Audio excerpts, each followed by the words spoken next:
Hello tout le monde, une nouvelle petite vidéo cette semaine parce que j'avais envie de vous parler du syndrome de l'imposteur, un syndrome que l'on retrouve fréquemment notamment dans le milieu de l'entrepreneuriat, mais que l'on peut aussi retrouver lorsque l'on décide de commencer une nouvelle activité, un nouveau boulot. C'est quelque chose qui est assez fréquent finalement et dont on entend beaucoup parler.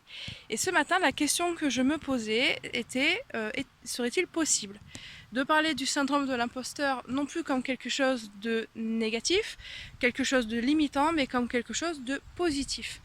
Et j'ai réfléchi à la question et je me suis dit, bah oui, en fait, en m'appuyant sur ma propre expérience, et je me suis rendu compte qu'en effet, il était tout à fait possible d'en parler de cette manière-là. Donc concrètement, la réflexion que je me suis faite, c'est que quand nous sommes dans une situation d'échec, bien nous ressentons de l'échec. Et l'émotion est tout à fait identifiable. On n'a pas du tout cette impression d'être, pas être à notre place, de ne pas être validé. En revanche, lorsque l'on s'approche du succès, lorsque l'on s'approche d'une réussite, et quand je dis succès et réussite, ça peut être un nouveau contrat, mais aussi, je sais pas, arriver à danser une nouvelle passe de tango à son cours de danse de salon. Enfin, voilà, la réussite peut revêtir diverses formes. Et l'idée, c'est que lorsque l'on s'approche de cette réussite, de ce succès, qui peut être personnel ou professionnel, c'est souvent à ce moment-là que le sentiment d'imposteur se fait sentir. Et celui-là, il est vraiment assez bien identifié aussi. Et il me semble qu'il n'intervient jamais lorsque l'on est dans une réelle situation d'échec. Alors concrètement, que se passe-t-il? J'y ai réfléchi, je me suis aussi appuyée sur ma propre expérience et je me suis aperçue qu'en réalité le syndrome de l'imposteur n'était pas du tout quelque chose de négatif et qu'il n'était pas un problème. Au contraire, pour moi, le sentiment d'imposture est un indicateur. En gros, quand on commence à le ressentir, c'est qu'on s'approche d'un succès, du succès, de la réussite, où on est en train de réaliser quelque chose, on est en train de réussir quelque chose, et le sentiment d'imposteur, d'imposture va s'allumer en nous, se réveiller en nous, non pas pour nous limiter et nous empêcher d'aller jusqu'au bout de la réussite du succès, mais pour nous indiquer quelque chose. Et ce qui nous indique, c'est qu'à ce moment-là, nous sommes en train d'opérer une sortie de notre zone de confort. Et que c'est quelque chose qui nous est inhabituel. Et comme c'est inhabituel, tout un tas de petits voyants s'allument pour nous prévenir, pour nous l'indiquer, pour nous dire attention là, ce qui est en train de se passer, ce n'est pas quelque chose qui est perçu comme habituel, comme récurrent, routinier, etc. Attention, là tu vas dans une zone inconnue, tu vas dans quelque chose qui n'est pas balisé et je te l'indique.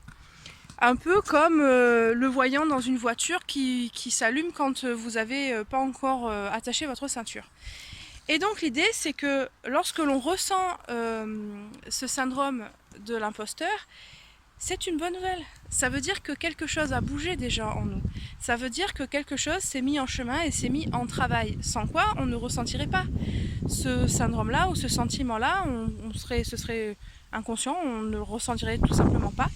Et cela veut dire que les lignes sont en train de bouger, mais elles ne sont pas en train de bouger de façon visible, un peu, elles bougent davantage comme une rivière souterraine qui à certains moments va laisser sourdre un peu d'eau à certains endroits. Et l'idée, c'est de se saisir de ce syndrome de l'imposteur pour essayer d'aller plus loin. Donc, objectivement, le syndrome de l'imposteur, c'est une bonne nouvelle. Ça veut dire que voilà, vous êtes en chemin, vous êtes en train d'opérer un changement, vous êtes proche du point de bascule et à partir de là, il vous appartient de basculer et de remodifier vos propres horizons, vos propres limites. Il vous appartient aussi de vous extraire de cette zone de confort qui peut être géographique, éducative, sociale, etc. Et d'aller plus loin. Mais c'est aussi ok si vous décidez de basculer dans l'autre sens et de ne pas aller plus loin, c'est pas grave. Ça peut être aussi quelque chose de positif, parce que ce n'est pas le temps, parce que pour tout un tas de raisons, c'est trop tôt, ça ne doit pas se faire là. Donc concrètement, quand vous entreprenez, c'est ce qui m'est arrivé, c'est ce qui m'arrive. à certains moments, j'ai pu moi-même ressentir ce sentiment-là en me disant mais oh là là, je me sens pas légitime dans ce que je fais et je ne me sentais pas légitime parce que j'étais en train de réussir en fait. Je m'approchais de la réussite, je m'approchais de ce que je savais faire de mieux et je cherchais à ce moment-là la validation extérieure. Je cherchais à ce que des personnes me rassurent, d'où le fait que ce sentiment de l'imposteur, ça a pu s'allumer à certains moments. Et ce qui s'est passé, c'est que lorsque j'ai opéré, je me suis approchée du point de bascule et que j'ai accepté d'opérer cette bascule. Et dans mon cas, la bascule s'est opérée à la fois d'un point de vue géographique, j'ai déménagé, d'un point de vue familial, j'ai perdu ma mère. J'ai modifié les statuts. Au départ, Stellarius, l'Observatoire, était une association, puis c'est devenu une entreprise. Lorsque j'ai accepté d'aller plus loin, lorsque j'ai accepté d'entendre cette indication que me donnait le syndrome de l'imposteur, eh bien j'ai pu aller plus loin et j'ai pu réaliser davantage mon plein potentiel. Donc l'idée c'est celle-ci, c'est qu'en réalité le syndrome de l'imposteur n'est pas quelque chose qui t'invalide, ce n'est pas quelque chose qui te limite, c'est quelque chose qui t'indique que le changement est en cours, que tu t'en rapproches et qu'il t'appartient de continuer sur ce chemin-là si c'est ton choix, encore une fois. Voilà, si ça t'intéresse, je peux aussi te donner un exemple concret que j'ai vécu moi-même. Lorsque j'ai créé Stellarius au départ, je l'ai voulu sous format associatif parce que je pensais, c'était une croyance, que l'astronomie devait se vivre de manière associative, dans un esprit collectif, avec beaucoup de bénévolat, ce genre de choses un peu voilà, comme on peut retrouver dans certaines associations, avec une forte tendance éducation populaire, etc. Et à ce moment-là, j'étais en contact avec un certain nombre d'observatoires ou de clubs déjà à l'époque. Et lorsque je parlais de mes projets, notamment toute cette dimension de recherche en sciences humaines et en littérature orale, je sentais que je n'étais pas tout le temps prise au sérieux. Et je me disais, ah mais c'est mon interlocuteur qui m'invalide en fait. Et je me suis aperçue que du coup dans ces moments-là, s'allumait en moi ce fameux sentiment d'imposture. Ça, non, je suis peut-être pas à ma place, je suis peut-être pas légitime pour parler d'astronomie parce que j'ai pas un doctorat. Ah mais là, je peux pas parce que je suis pas conteuse professionnelle ou etc. Et ce qui s'est passé, c'est que dès lors où je me suis approchée du point de bascule, que la bascule a eu lieu et que j'ai accepté de sortir de cette zone de confort et des assignations que je m'étais faites, moi-même, de par mes croyances, etc., eh bien, beaucoup de choses ont changé.